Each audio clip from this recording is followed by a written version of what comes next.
आवाज लोकशाहीचा मध्ये आपण आज पाहणार आहोत नाशिकमधील नागरिकांच्या समस्या नेमक्या काय आहेत त्या। नाशिक महानगरपालिकेतर्फे कोट्यवधी रुपये खर्च करून नाशिक रोडमध्ये क्रीडा संकुल बांधण्यात आलं। त्याला छत्रपती शिवाजी महाराज क्रीडा संकुल नाव देण्यात आलं। ज्या छत्रपती शिवरायांनी खरं तर साहसी खेळाची, पारंपरिक खेळाची या महाराष्ट्राला खेळ दिलेले आहे, त्यांच्या नावाने हे क्रीडा संकुल बांधण्यात आलं। मात्र प्रशासनाच्या उदासीनतेमुळे हे क्रीडा संकुल धुळखात पडलेलं आहे। आतमध्ये इंडोर गेमची व्यवस्था नाही, दरवाजे तुटलेले आहे। त्याच पद्धतीने त्या ठिकाणी हाय टेक्नॉलॉजी स्वरूपाचे जे लाईट्स लावण्यात आलेले आहे ते सुद्धा सफाईरित्या चोरी करण्यात आलेले। एकूणच आपण आवाज लोकशाहीच्या माध्यमातून या क्रीडा संकुलाची दुरावस्था काय आहे ती या माध्यमातून जाणून घेणार आहोत। माननीय पंतप्रधान साहेब आपल्या नाशिकमध्ये येऊन गेले। स्वच्छता अभियान आणि क्रीडा संकुल याच्यासाठी त्यांनी प्रोत्साहन केलं लोकांना।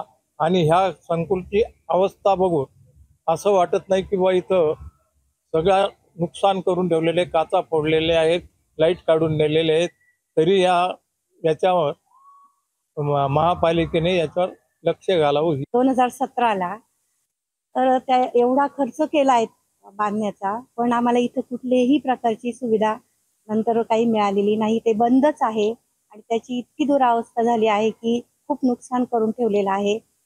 तर पुढच्या काळात याचं काहीतरी पुनर्जीवन करावं आणि सर्वांना याचा फायदा व्हावा अशी माझी नम्र विनंती आहे। स्पोर्ट्सचे जे इंडोर क्रीडांगणाचे जेवढे काही खेळ असतात ते सगळे खेळ धरले गेले होते आणि त्या खेळासाठीचं साहित्य देखील धरलं गेलं होतं। इथे 2 जण मानधनावर कायमस्वरूपी नियुक्त करावे म्हणून तसा ठराव पण झालेला होता। परंतु 2017च्या निवडणुकीमध्ये माझा पराजय झाला आणि त्यानंतर जी काही अवस्था पाहायला मिळाली, आपण बघताय सगळ्या केबल्स काढून नेलेले आहे, सगळ्या लाईट गायब केलेल्या आहे, काचा फोडलेल्या आहे, आजूबाजूला घाणीचं साम्राज्य आहे। इतर रात्रीचे पिणारे खाणारे गांजा ओढणारे येऊन बसतात आणि कुठल्याही प्रकारचा स्पोर्ट्स इथे होत नाही।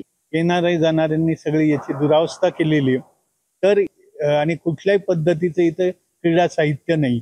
एवढं आज कोट्यवधी रुपये शासनाचा निधी खर्च करून तो सगळा वाया गेलेला आहे। तर असं होता कामा नये, इथे संपूर्ण व्यवस्था चांगली करावी आणि याची जी दुरावस्था झाली ती परत रिपेअर करून व्यवस्थित पहिल्यापासून इथे सगळे क्रीडा साहित्य देऊन मुलांना इथे येण्याची उमेद मिळाली पाहिजे अशी व्यवस्था करावी। पंतप्रधान नरेंद्र मोदी यांनी 12 तारखेला नाशिकमध्ये युवा महोत्सव नाशिकमध्ये भरविला होता, क्रीडाला प्रोत्साहित केलं होतं। मात्र या क्रीडा संकुलाची जर अवस्था बघितली तर देशातील भावी पिढी या धुळखात पडलेल्या क्रीडा संकुलांमधून तयार होणार आहे का असा देखील प्रश्न या निमित्ताने उपस्थित होतोय।